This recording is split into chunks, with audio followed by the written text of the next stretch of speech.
नमस्कार दोस्तों, शिक्षा नगरी में आपका स्वागत है। पिछली क्लास में हमने कंप्यूटर वर्ड के बारे में पढ़ा था और आज की क्लास का अपना टॉपिक है कंप्यूटर की डेफिनेशन।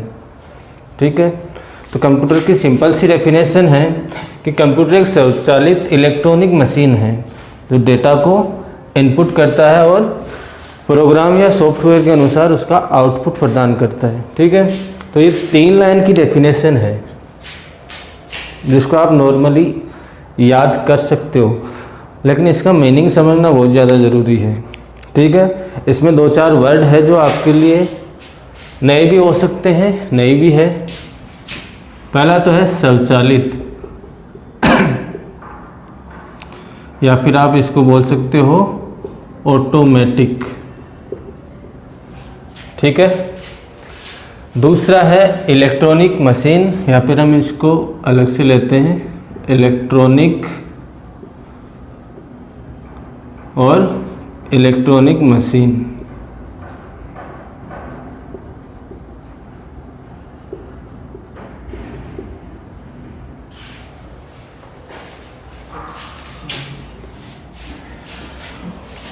चौथा है अपने पास डेटा।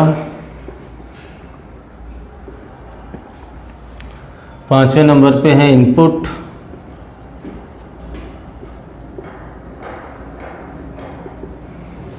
फिर है प्रोग्राम या सॉफ्टवेयर, इनको अलग अलग लेते हैं हम, प्रोग्राम एंड सॉफ्टवेयर।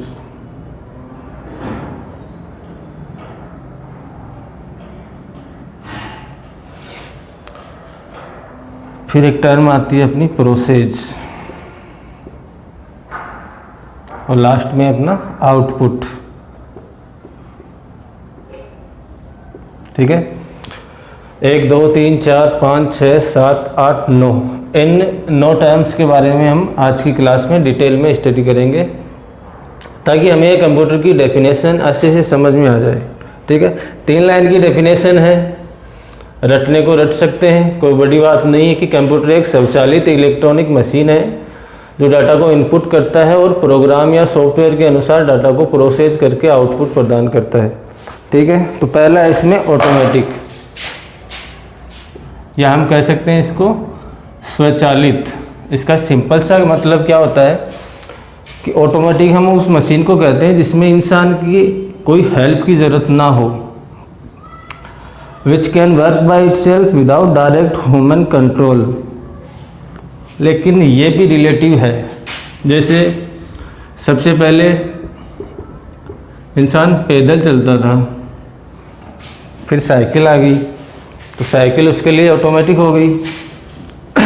भाई पैदल चल रहा है, अब साइकिल पे बैठा हुआ है, हालांकि पैर से चला रहा है लेकिन पैदल चलने से तो कम मेहनत लग रही है, तो साइकिल अपने लिए ऑटोमेटिक हो गई।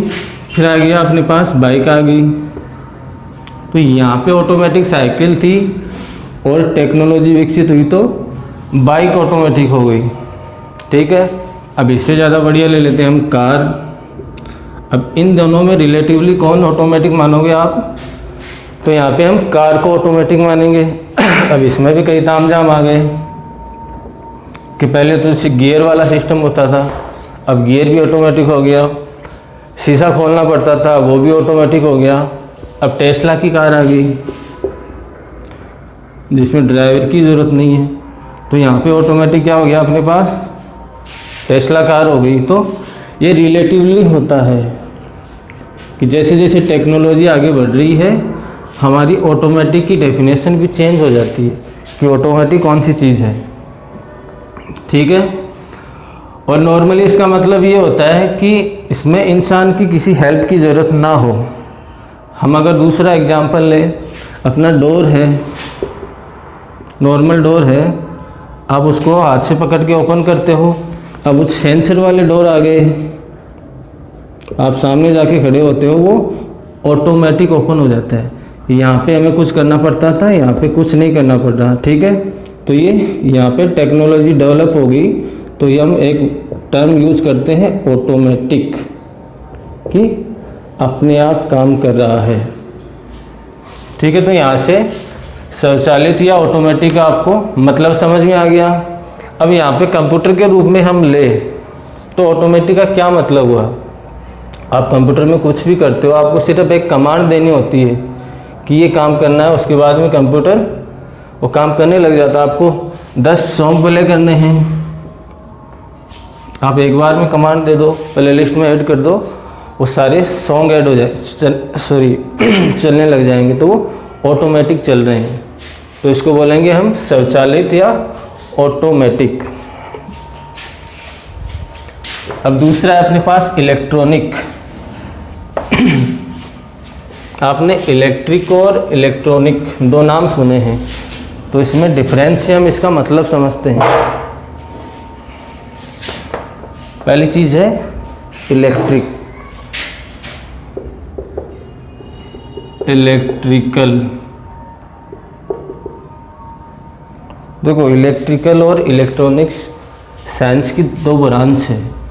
इलेक्ट्रिकल में हम क्या स्टडी करते हैं? Electrical A branch of science which deal with the electricity generation.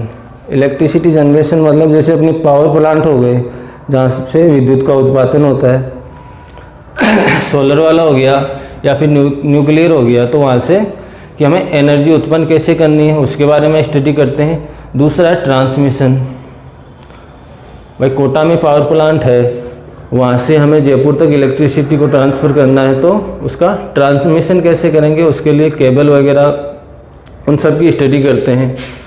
उसके बाद में आता है डिस्ट्रीब्यूशन। जयपुर तक आ गया लेकिन हर घर तक बिजली पहुँचाना है, तो वो डिस्ट्रीब्यूशन कैसे करेंगे। और कंजप्शन कि लास्ट में इसका उपभोग किस तरह से हो रहा है, उसकी स्टडी हम करते हैं इलेक्ट्रिकल में। इलेक्ट्रिकल साइंस बोल दो या इंजीनियरिंग, दोनों की ये एक ब्रांच होती है। तो इलेक्ट्रिसिटी की जनरेशन, ट्रांसमिशन, डिस्ट्रीब्यूशन और कंजप्शन हम इलेक्ट्रिकल इंजीनियरिंग या इलेक्ट्रिकल साइंस में पढ़ते हैं। ठीक है, अब आते हैं इलेक्ट्रॉनिक्स। इलेक्ट्रॉनिक्स का क्या मतलब हुआ? देखो, इसको हम कह सकते हैं electron mechanics.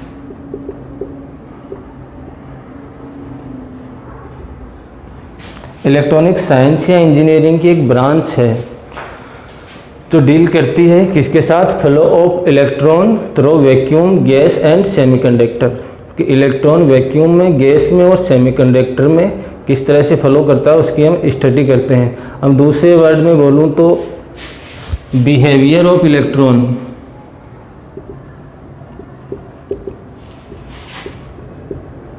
In applied electric field.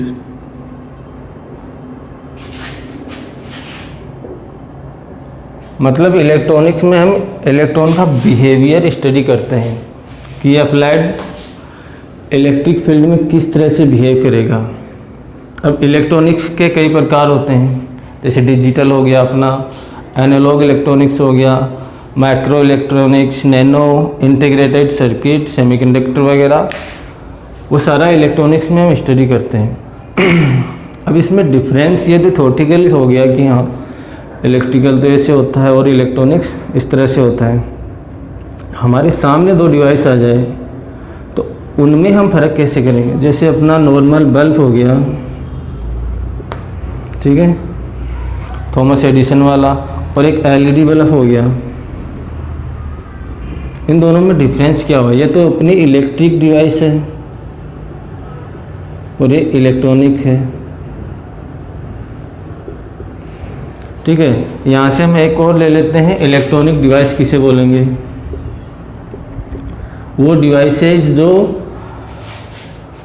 Electron के फ्लो को कंट्रोल करती है उसको हम इलेक्ट्रॉनिक डिवाइस बोलते हैं। इलेक्ट्रिक और इलेक्ट्रॉनिक डिवाइस में हम फ़र्क कैसे महसूस करेंगे या फिर कैसे पता चलेगा कि ये इलेक्ट्रिक डिवाइस है और ये इलेक्ट्रॉनिक डिवाइस है?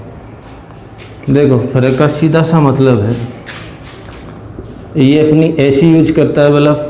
भाई आपने बल्ब लगाया, उसको डायरेक्ट लगा दिया, अब जो वायर जा रहे हैं वो डायरेक्ट आपके बल्ब से कंट्रोल हो रहे हैं, उसके अंदर कोई सर्किट नहीं है, आपका बल्ब चलने लग जाएगा। ठीक है। ये चीज़ एलईडी में नहीं होता, वहाँ पे अलग से आपको एक सर्किट मिलेगा जिसमें कुछ डिवाइसेज लगी हुई होगी। उस सर्किट को बोलते हैं हम PSU, power supply unit. Electric devices में इसकी ज़रूरत नहीं होती, जबकि इलेक्ट्रॉनिक्स डिवाइसेज में PSU की ज़रूरत होती है। अब वो PSU क्या होता है? देखो, जो भी इलेक्ट्रॉनिक्स डिवाइसेज होती हैं वो प्योर DC का यूज करती है। आपको पता हो, एक तो अल्टरनेट करंट होती है और एक डायरेक्ट करंट होती है। तो इलेक्ट्रॉनिक्स डिवाइसेज में मोस्टली DC का यूज किया जाता है। तो अपने घर में सप्लाई कौन सी आ रही है? AC 230 वोल्ट नॉर्मली इंडिया में ये सप्लाई होती है। और आप अपना मोबाइल लेके आते हो तो उसका चार्जर कितने वोल्ट का होता है? भाई अभी तो 18-20 का आने लग गया। नॉर्मली हम 6 वोल्ट का ले लेते हैं कि आपका 6 वोल्ट का चार्जर है, ठीक है। तो आपको मोबाइल के लिए सप्लाई कितनी चाहिए? 6 वोल्ट। मिल कितनी रही है? 230 वोल्ट। ये अपने को मिल रही है AC और मोबाइल यूज करता है DC, ठीक है। तो इलेक्ट्रिकल और इलेक्ट्रॉनिक डिवाइसेज में फ़र्क यहीं से समझ में आएगा कि AC को DC में चेंज करने के लिए एक सर्किट लगा हुआ होता है, क्योंकि डायरेक्ट AC और 230 वोल्ट की अपना इलेक्ट्रॉनिक डिवाइसेज यूज़ नहीं करती है। वो अलग अलग हो सकती है कि कोई 6 वोल्ट कर रही है, कोई 10 वोल्ट कर रही है। तो उसके लिए अपने को एक सर्किट चाहिए अलग से। अब जैसे आप LED को ओपन करके देखोगे, मैं LED बल्ब की बात कर रहा हूँ, तो उसमें आपको छोटा सा सर्किट मिलेगा। या फिर कोई भी इलेक्ट्रॉनिक डिवाइस है अपने मोबाइल में, कंप्यूटर में, उनमें तो सब आता है, सब में आता है। यहाँ LED में आप नॉर्मली देखते हो तो आपको सर्किट मिलता है। उस सर्किट में होता क्या है? उसको पावर सप्लाई यूनिट बोलते हैं। उसमें मोस्टली 4 चीज़ें होती हैं, ठीक है। पहली चीज़ तो है अपना ट्रांसफॉर्मर।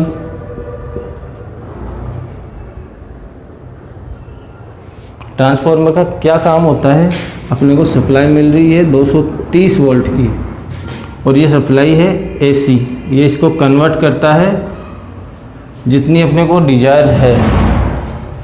जैसे आपका चार्जर है 6 वोल्ट का है, तो उसमें लगा हुआ ट्रांसफॉर्मर 230 वोल्ट की सप्लाई को 6 वोल्ट में चेंज कर देगा। लेकिन यहाँ ध्यान रखना, वो AC ही है, वो इसकी वोल्टेज चेंज कर रहा है, करंट चेंज नहीं कर रहा है, ठीक है। इसको हम इस तरह से लिखते हैं।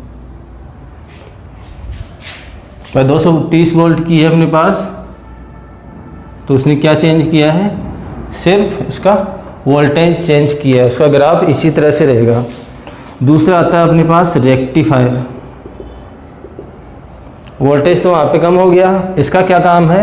ये AC को DC में चेंज करेगा। अब अपने पास कौन सी AC है? 6 वोल्ट वाली। क्या है? AC। ये अपने को कहाँ से मिली? इनपुट ट्रांसफॉर्मर से मिला, यहाँ से फर्स्ट से सेकंड में गए तो। और इसको चेंज कैसे करता है ये इसको पल्सेटिंग करंट बोलते हैं। ये ग्राफ इसका इस तरह से बन जाएगा। ये अपना यहाँ पे DC हो गया। तो ये हो गया अपना रेक्टिफायर। तीसरा होता है अपना फिल्टर। फिल्टर का क्या काम है? अब इनका मैं आपको ग्राफ समझाता हूँ। सॉरी, ग्राफ तो चल रहे हैं। फिल्टर का क्या काम है?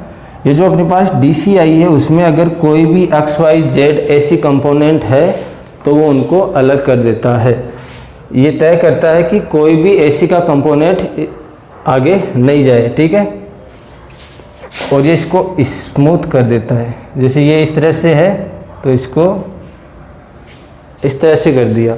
लेकिन अपने को पता है कि DC करंट का ग्राफ क्या होता है? इस तरह से होता है, एकदम सीधी लाइन होती है। तो ये लास्ट वाला काम कौन करता है? जिसको हम लोडर बोलते हैं या फिर रेगुलेटर भी बोल सकते हो।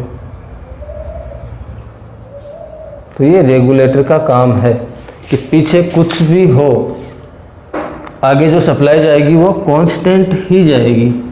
इसको हम प्योर DC बोलते हैं।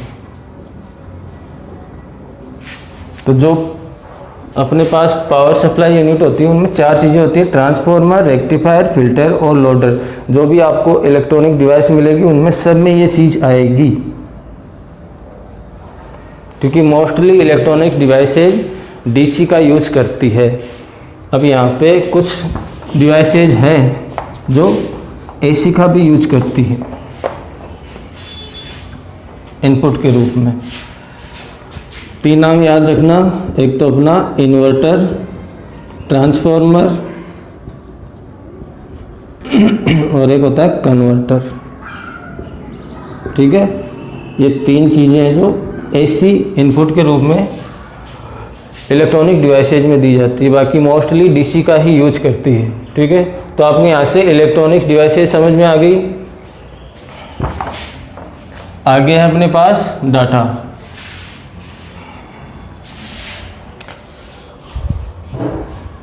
डाटा क्या होता है? डाटा की सिंपल सी परिभाषा है रो, फैक्ट एंड फिगर। मतलब आपके पास कोई भी जानकारी है उसको हम डेटा बोलेंगे, लेकिन इसका मतलब कब समझ में आएगा? जब डेटा और इन्फॉर्मेशन में हम फर्क करेंगे। ठीक है, डेटा और इन्फॉर्मेशन में क्या फ़र्क हुआ? डेटा क्या होता है? न्यूमेरिक और नॉन न्यूमेरिक। एक तो अपने पास न्यूमेरिक होता है और दूसरा नॉन न्यूमेरिक डेटा होता है। न्यूमेरिक कौन सा होता है? जिनको हम काउंट कर सकते हैं इस तरह से, या फिर आप कुछ भी सिंपल, ये न्यूमेरिक डेटा हो गया। अब आप यहाँ पे सोचोगे कि ये क्या काउंट हो गया? इनको हम काउंट कर सकते हैं इस तरह से। ठीक है ना, तो इनमें डाउट मत करना। सिंबल आपका कोई लेटर हो गया या कोई नंबर हो गया, वो हो गया आपका न्यूमेरिक डेटा। और नॉन न्यूमेरिक डेटा जैसे कोई रंग हो गया, कलर हो गया, कोई गुण हो गया आपका कि वो अच्छा लड़का है, तो अच्छे को कैसे काउंट करेंगे? ठीक है कोई खुशबू हो गई, कोई भाव हो गया, वो डेटा तो है लेकिन वो न्यूमेरिक नहीं है, वो नॉन न्यूमेरिक डेटा है। तो इस तरह की चीज़ें जिनको हम काउंट नहीं कर सकते उनको नॉन न्यूमेरिक बोलेंगे, और जो न्यूमेरिक है उसको काउंट कर सकते हैं। ठीक है, तो डेटा 2 तरह का होता है, न्यूमेरिक और नॉन न्यूमेरिक डेटा। अब डेटा होता क्या है, इसको कैसे समझेंगे? ये तो चलो ठीक है, हो गया। इन दोनों में हम फर्क समझते हैं। जैसे फॉर एग्जांपल ये क्या है? ये डेटा है। अब इसका कोई मतलब समझ में आ रहा आपको? 100520 नहीं समझ में आ रहा, लेकिन ये फिर भी डेटा है। क्यों? 1 2 3 कुछ भी है, ये इन्फॉर्मेशन नहीं है। अभी क्या जानकारी है अपने को कोई पता नहीं है। ये कोई रोल नंबर भी हो सकता है, कोई मोबाइल नंबर भी हो सकता है, या फिर XYZ कुछ भी हो सकता है। तो अगर अपने को एग्जैक्ट पता हो कि ये क्या चीज़ है तो हम इसको इन्फॉर्मेशन बोलेंगे, नहीं पता है तो ये अपना डेटा तो है ही। ठीक है, अब आपको कुछ समझ में आ रहा है। अब आपको इतना तो समझ में आ गया कि ये कोई डेट है 10/5/20, या फिर मैं इसको इतना और कर दूँ तो एग्जैक्ट आपको समझ में आएगा 10/5/2020। तो क्या ये अभी इन्फॉर्मेशन हो गई? नहीं, ये किस चीज़ की डेट है? ये किसी का बर्थडे हो सकता है, किसी की एनिवर्सरी हो सकती है, किसी ने जॉब ज्वाइन की वो हो सकता है, किसी की डेथ हो गई तो वो डेट हो सकती है। ये डेट क्या है? इसकी अपने पास इंफॉर्मेशन नहीं है। ठीक है, तो मान लो कि हमने डेट ऑफ बर्थ लिख दिया। अब अपने को कुछ ज़्यादा इन्फॉर्मेशन आई अपने पास कि ये जन्म तिथि है किसी की, लेकिन किसकी जन्म तिथि है? मान लो अब अपने पास एक और चीज़ आ गई कि ये रवि की जन्म तिथि है, लेकिन कौन से रवि की जन्म तिथि है? अभी भी डेटा ही है, एग्जैक्ट इन्फॉर्मेशन आप इसको नहीं बोल सकते। तो हमने सन ऑफ लगा दिया, रमेश। अब ये भी खूब हो सकते हैं, रवि सन ऑफ रमेश। तो हमने एड्रेस लगा दिया इसका, ज्ञान विहार। ठीक है, सांगानेर रोड, जगतपुरा, जयपुर। ठीक है, तो ये अब अपने पास एग्जैक्ट इन्फॉर्मेशन है। एक तो हम इसको डेटा और इन्फॉर्मेशन को इस तरह से समझेंगे। दूसरा एग्जाम्पल और लेता हूँ मैं, ताकि आपको अच्छे से समझ में आए। ये यूजेबिलिटी पे डिपेंड करता है कि डेटा और इन्फॉर्मेशन आपके लिए क्या चीज़ है। कोई चीज़ आपके लिए डेटा हो सकती है अगर वो आपको यूज में आ रही है करंट में। फॉर एग्जांपल आप कॉलेज में हो या स्कूल में हो, आपको असेसमेंट मिला या फिर आप मान लो नॉर्मली आपको कोई होमवर्क मिला, ठीक है। अब क्लास में हर तरह के स्टूडेंट होते हैं। अब मैं अलग अलग लेवल लेता हूँ। लेवल फर्स्ट के स्टूडेंट जिनको टीचर ने होमवर्क दिया, ठीक है। आपकी लैब है, उसका आपको फाइल सबमिट करनी है, इस तरह का कोई एग्जांपल मान लो।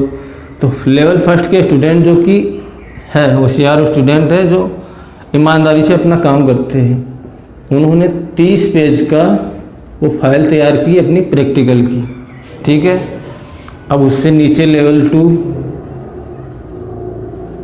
अब कुछ स्टूडेंट है जो इस फाइल को खोजेंगे, खुद से अपना तैयार नहीं करेंगे। जैसे लेवल फर्स्ट वाले स्टूडेंट हैं, उनको होमवर्क मिलेगा तो बुक में देखेंगे, कोई पासबुक में देखेगा, कोई रेफरेंस, किसी न किसी चीज़ का रेफरेंस लेके उस प्रैक्टिकल को तैयार करेगा 30 पेज में, ठीक है।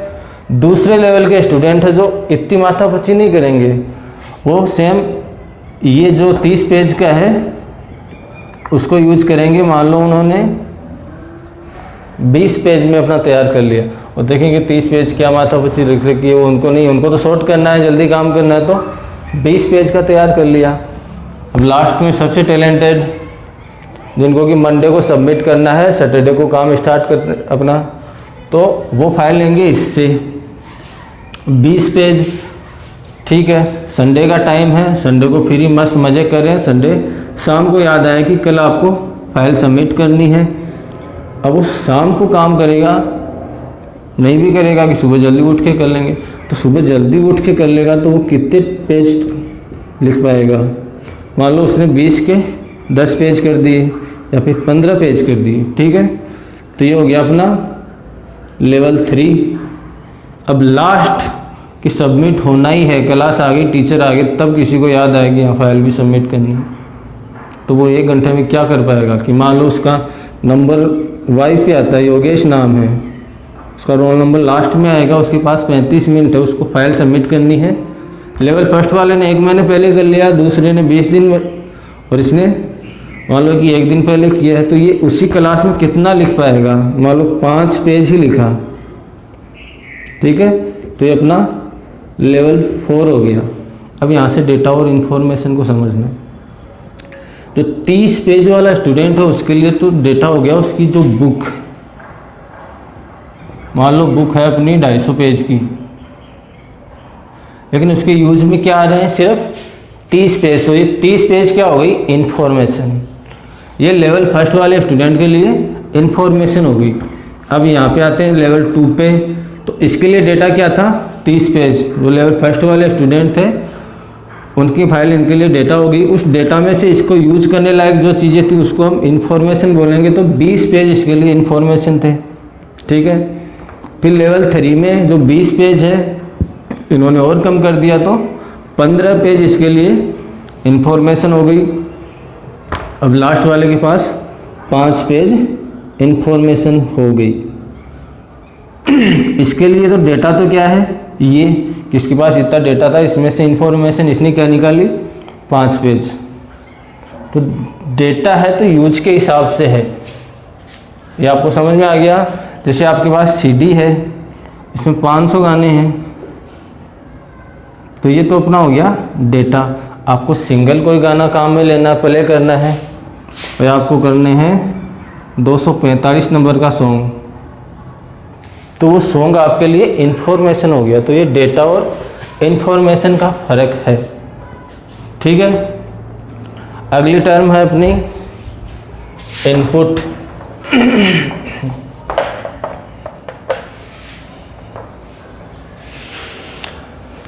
जो डेटा को इनपुट करता है, इनपुट क्या होगा, देखो इनपुट में आपको ज़्यादा माथापच्ची नहीं करनी। एक इंसान है, एक ह्यूमन है, वो जिन चीज़ों को इनपुट लेता है, जिस तरीके से इनपुट लेता है, कंप्यूटर के पास भी वही तरीके हैं मोस्टली। जैसे मैं हूँ, आप हो, तो आप इनपुट कैसे लेते हो? आपके पास सेंसेस होती है, ज्ञानेंद्रियाँ होती है, ठीक है। पहला तरीका है आप देखकर, मतलब मैं आपको बता देता हूँ, टेक्स्ट हो गया, ऑडियो हो गया, वीडियो हो गया, ये 3 तो नॉर्मल है। मैं आपको बोल रहा हूँ, आपको आवाज़ सुनाई दे रही है, तो ये आपका इनपुट हो गया। मैंने यहाँ टेक्स्ट लिखा, आप देख रहे हो, तो ये आपका वीडियो इनपुट हो गया। और टेक्स्ट में लिख रहा हूँ, तो ये आपका टेक्स्ट इनपुट हो गया।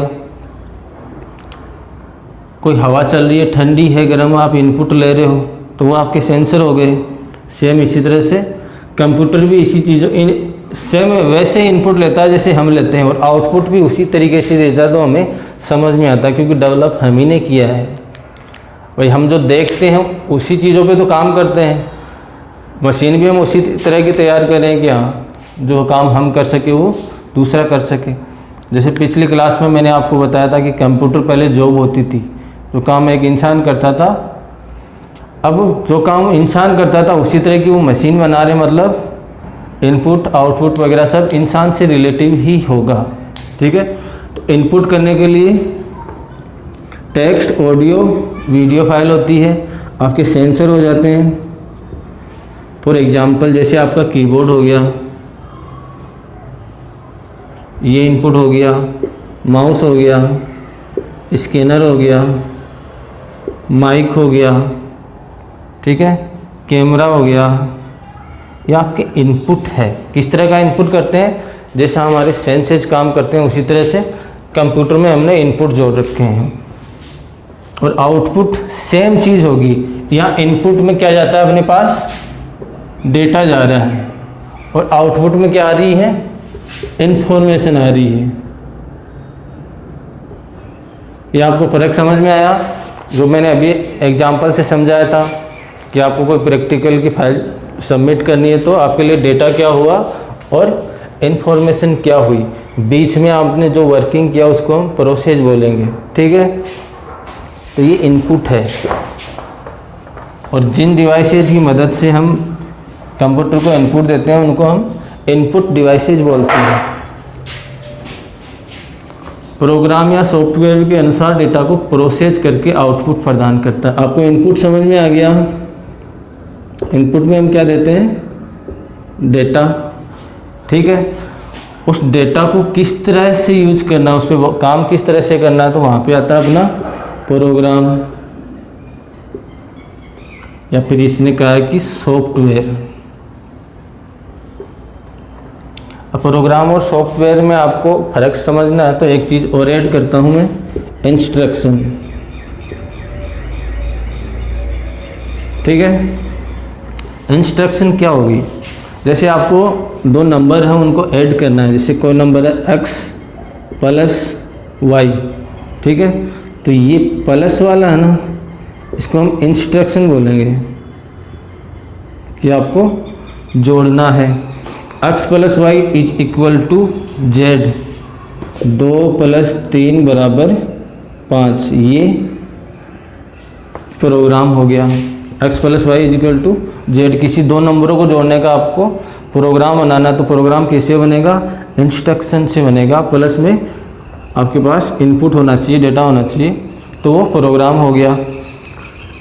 तो इंस्ट्रक्शन मिलके बनाती है अपना प्रोग्राम, और बहुत सारे प्रोग्राम मिलके बनाते हैं अपना सॉफ्टवेयर। क्या आपने प्रोग्राम बना लिया, किसी को प्लस करना, जोड़ना है, घटाने का अलग से प्रोग्राम बना लिया, गुणा, भाग, वर्गमूल, घनमूल वगैरह का बना लिया, सबको जोड़ ताड़ करके आपने कैलकुलेटर बना लिया। लेकिन उस कैलकुलेटर का सिंगल कैलकुलेटर आपसे खरीदेगा कौन? भाई आपने प्रोग्राम तो बना लिया कैलकुलेटर, लेकिन इसको खरीदेगा कौन? तो आपको ग्राहक नहीं मिलेगा। आप भी मान लो कि आपको कोई सॉफ्टवेयर परचेज करना है, आपको मोबाइल है अपना, तो उसमें कैलकुलेटर, सिंगल कैलकुलेटर आपका परचेज करोगे, ये तो यूजलेस हो गई, हालांकि इसका यूज़ है लेकिन इसके लिए आप कुछ पे नहीं करोगे। तो ये कैलकुलेटर कहाँ आ गया आपका, मोबाइल में आ गया, प्लस में कैलेंडर आ गया, प्लस में कोई ब्राउज़र आ गया। इस तरह से आपका एक सॉफ्टवेयर बन गया, आपका एंड्रॉयड सिस्टम बन गया, वो एक सॉफ्टवेयर है, ठीक है। या फिर आप मान लो आपके पास MS एक्सेल है, उसमें आपका कैलकुलेटर वाला वर्क होता है, प्लस में आपको नीचे टाइटल बार है, सॉरी ऊपर टाइटल बार है, नीचे स्टेटस के लिए है, उसमें नंबर ऐड करने हैं, कई तरह के फंक्शन, उन सब सारे फंक्शन के अलग अलग प्रोग्राम बने हुए हैं। तो सिंगल प्रोग्राम को तो आप बेच नहीं सकते, तो बहुत सारे प्रोग्रामों को मिला के हम सॉफ्टवेयर बनाते हैं। इंस्ट्रक्शन से बनता है आपका प्रोग्राम और प्रोग्राम मिलके बनाते हैं सॉफ्टवेयर, ठीक है। एक प्रोग्राम सिंगल लाइन में भी हो सकता है, तो बहुत सारे प्रोग्राम मिलके बनाते हैं अपना सॉफ्टवेयर, जिनका मोस्टली यूज़ होता है वो सॉफ्टवेयर हो गया। भाई आपने कोई एप्लीकेशन बनाया, उसमें कई तरह के प्रोग्राम आएंगे, कैलकुलेटर भी आ सकता है, कैलेंडर भी आ सकता है, जैसे आपका व्हाट्सएप उसमें स्टेटस का अलग से प्रोग्राम है, कोई इमोजी सेंड करना उसके लिए अलग से प्रोग्राम है, वॉइस कॉल आ गई उसका अलग प्रोग्राम है, वीडियो कॉल के लिए अलग प्रोग्राम है, लेकिन ये सारे प्रोग्राम मिलके एक सॉफ्टवेयर बनाते हैं कि आपका व्हाट्सएप हो गया, जिसका कि हम यूज करते हैं, लोग यूज करते हैं। तो वो बड़े स्केल में जो प्रोग्राम हो गए तो उनको बोलते हैं हम सॉफ्टवेयर।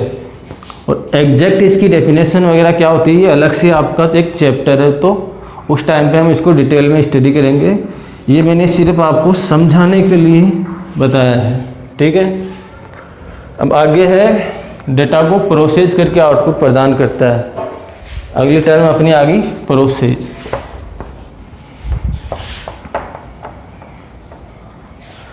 कंप्यूटर में मोस्टली 3 स्टेप होती है। पहली तो है इनपुट, दूसरी है प्रोसेस, तीसरी है आउटपुट, ठीक है। हमने इनपुट दिया, उस पर कोई वर्किंग हुई, और वर्किंग किस तरह से होती है, प्रोग्राम या सॉफ्टवेयर के अनुसार, ठीक है। तो इस वर्किंग को ही हम प्रोसेस बोलते हैं कि सॉफ्टवेयर हो गया अपने पास, कोई भी XYZ है, उसके हिसाब से इनपुट में हमें जो डेटा मिला उस पर काम करना है, तो उस काम करने को हम प्रोसेस बोलेंगे कि ये प्रोसेस चल रही है। और जो ये प्रोसेस वाला काम करता है उसको हम प्रोसेसर बोलते हैं, उस हार्डवेयर को, ठीक है। और लास्ट में अपना डेटा, मतलब अपने पास इंफॉर्मेशन आ गई, ठीक है। तो कंप्यूटर क्या है, एक स्वचालित इलेक्ट्रॉनिक मशीन है, मतलब ऑटोमेटिक इलेक्ट्रॉनिक डिवाइस है। तो ऑटोमेटिक और इलेक्ट्रॉनिक डिवाइस का मतलब आपको समझ में आ गया। ऑटोमेटिक मतलब अपने आप, हमें उसकी लगातार काम करने की ज़रूरत नहीं है, उसके साथ सिर्फ कमांड देना है, फिर वो अपना आगे का काम खुद कर लेता है। इलेक्ट्रॉनिक मशीन है मतलब ये प्योर DC का यूज करता है, ठीक है। जो डाटा को इनपुट करता है और प्रोग्राम या सॉफ्टवेयर के अनुसार डाटा को प्रोसेस करके आउटपुट प्रदान करता है। इस तरह का जिस मशीन का काम है वो सारी मशीनें कंप्यूटर कहलाती है। फॉर एग्जांपल, कंप्यूटर आपका एक पेन भी हो सकता है, ठीक है, इस तरह का पेन जो सेम इस तरह का कोई काम करे, ठीक है। आपकी घड़ी भी हो सकती है, जैसे कंप्यूटर आपकी घड़ी भी हो सकती है, प्लस में आपके ATM मशीन है, उसमें भी कंप्यूटर का यूज़ हो रहा है। आपकी टैबलेट हो गई, वो भी कंप्यूटर है, क्योंकि सेम यही काम कर रही है, डेटा इनपुट ले रही है, प्रोसेस कर रही है और आउटपुट है। आपका मोबाइल फ़ोन हो गया, वो भी एक कंप्यूटर है। इस तरह की सारी डिवाइसेज को हम कंप्यूटर बोलते हैं। पेन में आप डाउट में बजाना में जॉयस्टिक वगैरह हो गई, वो कंप्यूटर की तरह ही काम करती है। छोटी से छोटी, जैसे गूगल ग्लास आया था, अपना चश्मा ही था लेकिन वो एक कंप्यूटर था। और बड़ी से बड़ी कि आपका कोई सुपर कंप्यूटर है जो एक बड़ी सारी बिल्डिंग में आ रहा है, तो वो भी एक कंप्यूटर ही है, क्योंकि उसकी वर्किंग यही है कि इनपुट लेता है, प्रोसेस करता है और आउटपुट देता है। हाँ, ये ज़रूर वैरायटी हो जाती है कि कोई स्लो करता है, कोई तेज़ करता है, कोई कम छोटा काम करता है, कोई बहुत बड़ा काम कर रहा है, ठीक है। तो वो उसके कंप्यूटर के डिफरेंस टाइप है जिनके बारे में हम आगे की क्लासों में पढ़ेंगे। ये आपकी कंप्यूटर की डेफिनेशन थी, कोई डाउट है तो आप कमेंट कर सकते हैं। नेक्स्ट क्लास में हम कंप्यूटर की विशेषताओं के बारे में पढ़ेंगे, characteristic of computer. Thank you.